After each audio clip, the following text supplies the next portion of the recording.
वो अमीर के घर में जइबा लो ना तो 1 घंटा बाद तो के पानी मिली, लेकिन गरीब के घर पर जइबा लो तो पहले चटाई बिछ जाई आ तुरंते बसियो होई तो खाना।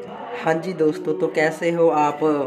तो जो खेसारी लाल यादव है हमारे भोजपुरी के सुपरस्टार है और अपने स्टेज और अपने गाने की वजह से हमेशा हम लोगों में चर्चे में बने रहते हैं और हमेशा ये चर्चित रहते हैं। तो ज़रा सार बात ये की है कि खेसारी लाल जी अपने एक स्टेज शो कर रहे थे और स्टेज शो के दौरान ये बोले कि जो गरीब है, गरीब के पास सम्मान के अलावा कुछ नहीं होता है, कुछ मिलेगा या ना मिलेगा। अगर आपको किसी गरीब के पास गए हो तो आपको सम्मान पूरा मिलेगा, क्योंकि जो हमारे खेसारी लाल भैया है उनको गरीबी जानते हैं, वो एक गरीबी से उठे हुए हैं तो उनको गरीबी का मतलब पता है।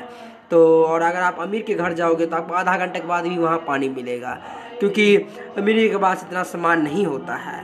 और गरीबियों के पास जाएगा तो कुछ होगा कि नहीं होगा, चाहे बसिया होगा चाहे कुछ होगा, आपको पास ज़रूर दे। तो इसके विचार के में आप क्या कहते हो? धन्यवाद।